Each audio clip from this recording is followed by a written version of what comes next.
Hey everybody, it's Paul Ramsey, and I am joined today by Andy Dolph, who is presenting at the 2017 NGH convention. And Andy is going to be talking about how to create hypnosis audios, giving you a basic 101 course. That's great, Andy. No, I don't usually see people do that kind of stuff. How are you today? I'm good. I'm good. How are you, Paul? I'm outstanding. I'm great. I'm excited to be here with you. So I got into hypnotism in 2004, and pretty quickly, I started getting into wanting to make my own recordings, both for videos. I wanted to do voiceovers for some of my videos sometimes. And I was, this was 2004. People were still selling CDs at the time, right? So I was trying to make my own CDs. So I got into this world a little bit. I am sure I am nowhere near as deeply as you probably are, but I totally see the value in this. We're going to come back to that. But first, tell me, how did you get into the world of this? How did you get into hypnotism, and where?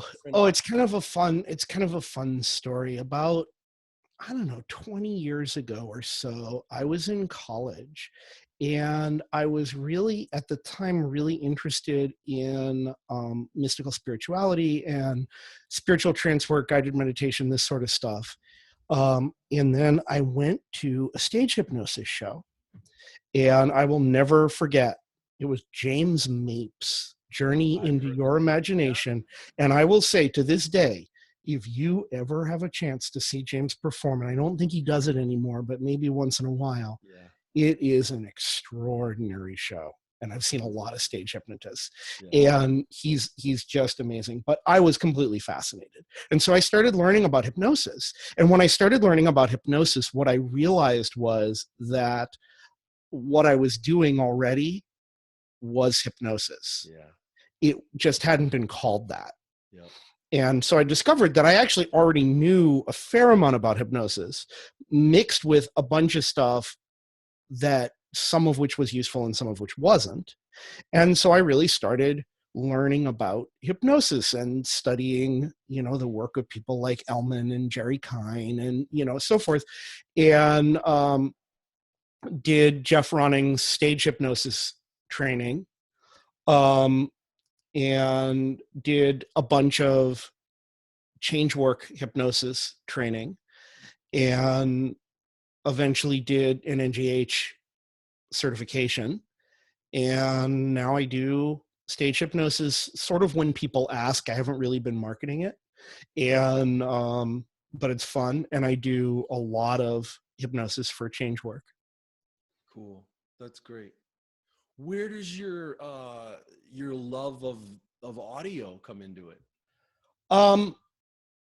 I have always been interested in the mechanical, the electronic, the technical, both as technology and as a creative outlet.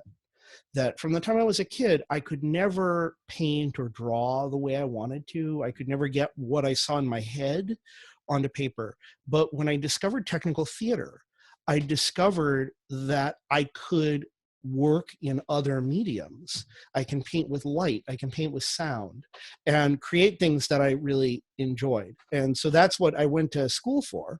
My bachelor's is in sound for live audiences. Oh, cool. Which I always thought was more interesting than sound for dead audiences. It was a self-designed program, so I named it. And I really meant sound for live audiences as distinguished from recording, because there was a political reason at the college that recording was somebody else's bailiwick. And so if it sounded like recording, they weren't going to approve it. And so I was looking for a way to do that. But then one of my professors found an actual US patent for a device to put a digital audio playback system in a gravestone. And I said, well, I guess that's sound for dead audiences. He was awesome. A really interesting guy. He was a really good guy. And Peter Rothbard at Ithaca College, I believe he's still teaching electronic music there. And I actually still use stuff that I learned from him. Oh, sure. I'm sure.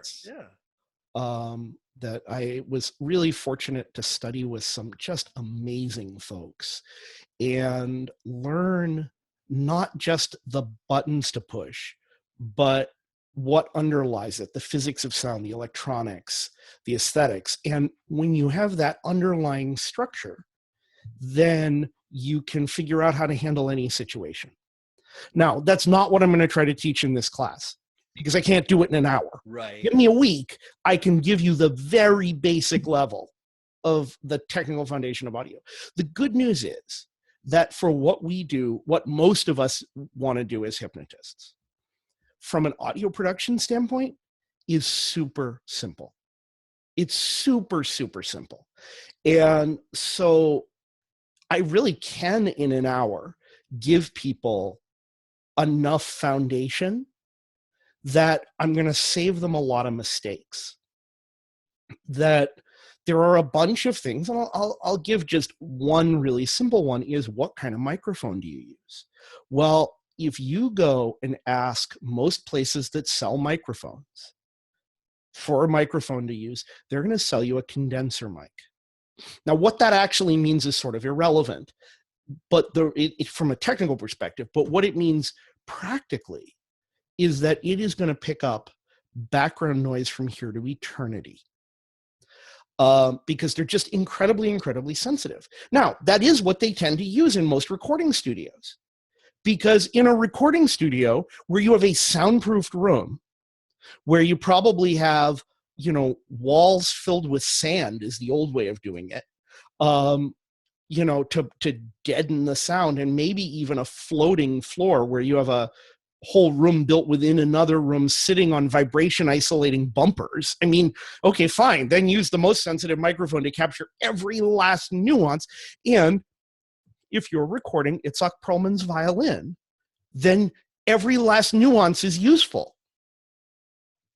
If I'm recording myself taking someone through a hypnosis process or an information product or something, all they need is clear, easy to listen to, intelligible speech. Yeah. And so a really good dynamic microphone is much less sensitive. You work it close. This is a dynamic microphone. I keep it relatively close to my mouth, but I get very, very clean audio. And I don't have to, when I used to record at home with a condenser mic, I would have to go around the house and turn off the heat and turn off the air conditioning and turn off anything that made any noise, even downstairs. Yep.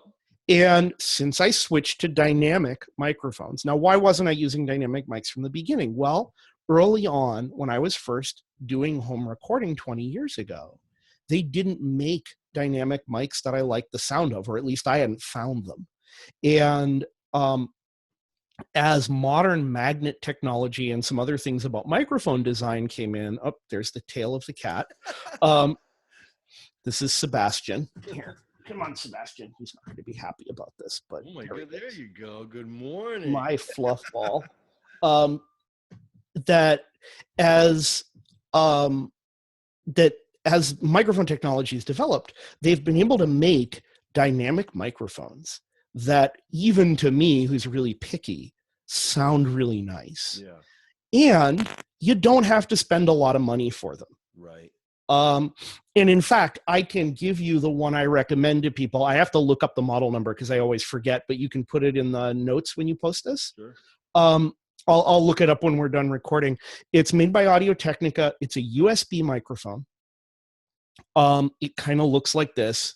It costs about $60. Would that be the Audio-Technica ATR 2100? Yep. That's one of the names for it. Yeah. There's another, the same innards are also sold under another name. Yeah. And sometimes it's cheaper under one and sometimes it's cheaper under the other, depending on who's doing what. But yes, that's it. Great and microphone. They're great. Yeah. They're great. And honestly, they're all pretty much any hypnotist ever needs. Yep. For doing home recording of audio programs. Yeah. If you want to get fancier, you can. The recording chain that I use when I record audios is a much bigger, physically larger microphone than this, which is why I didn't bring it out today, because it's just sort of distractingly large. and that's a Heil PR40, and that has to go through an external audio interface to get it into the computer. It's about $500 worth of stuff. Yeah. And does it sound a little better? Yeah, maybe 5 or 10%. I'm picky. And I do lots of other audio stuff still. So that's still my favorite microphone to put in front of a Barry sax. Yeah. So I own one for that purpose anyway. And so I was like, okay, fine. I'm just going to use the very best. Yeah, that's cool. So, I mean, clearly from the way you're talking about this stuff, I mean, you care deeply about it and you're way into it. You're very knowledgeable. Mm-hmm. For the hypnotist that comes to the convention, hasn't touched this area, hasn't thought about it, has been really focused on hypnosis and techniques, right? But now they're thinking they want to capture their skill set, their work on audio. Where's the value for them in coming and spending this hour with you? That hour is probably going to save them a week of playing with things, because I'm going to go through and show you, how do you set up? How do you know what the right recording level is? Where do you put the microphone? What do you do if you get too much background noise? It's that kind of, this is what I'm not going to talk about is hypnosis. Right. Because presumably pretty much everybody at the NGH conference probably already knows how to do the hypnosis. I actually will spend about 3 minutes at the beginning of the class talking about the hypnosis, because I have a couple of thoughts that sort of short circuit some trouble people sometimes have moving from working with people one-on-one in an office to making recordings.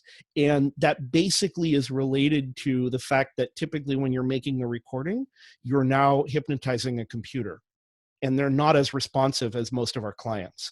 I have had a few clients who are approximately the same amount of responsive as the computer, but not very many. Not very many, though. And I do tend to check their pulse at that point. Yeah, right.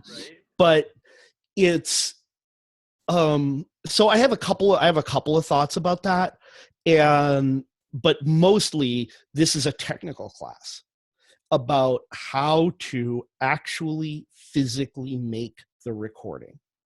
And and I have some thoughts about where you can get music that it's legal for you to use if you want background music. I mostly will talk about the software Audacity because it's free. Mm-hmm. I will also talk a little bit about what I use because I like it better, but you have to pay for it. But myself and most other people in the audio industry really hate Audacity. It works fine, but the way it works, its sort of structure is completely different from every other audio program in the world, which kind of mostly all agree with each other. Yeah. And so a lot of us just don't like it. I have to really sort of twist my brain into a pretzel to remember how to do Audacity because I just never use it. Yeah. So I'll give people some options. I'll talk about, good, better, best microphone options. I'll talk about a couple of recording software options. And get a little bit into the sort of specific button pushy, like how to actually make the recording.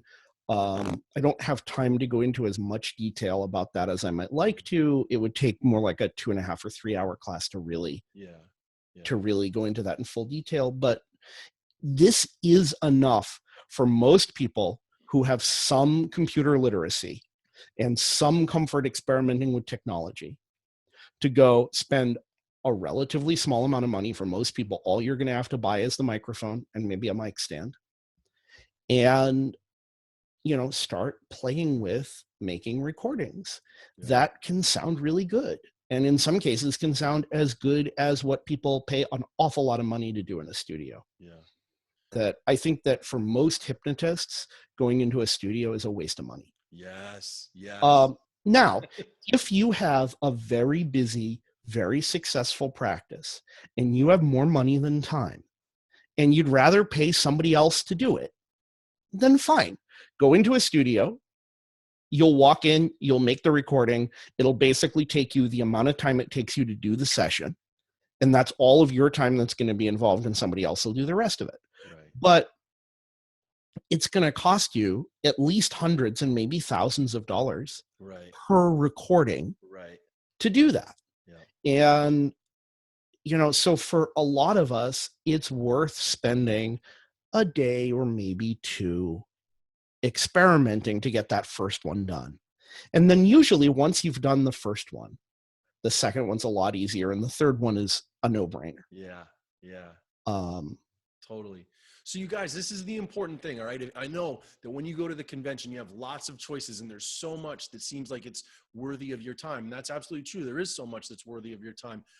This is one of those things that you might not think of at first, but you really got to think about what Andy's saying. Andy's talking about saving you time and saving you money. And when you're trying to improve your business and get things to be better, I mean, what's the two biggest concerns you have, right? Is you want to value your time and you want to keep as much of your money as you can. So you're getting both of those here. This is a big thing.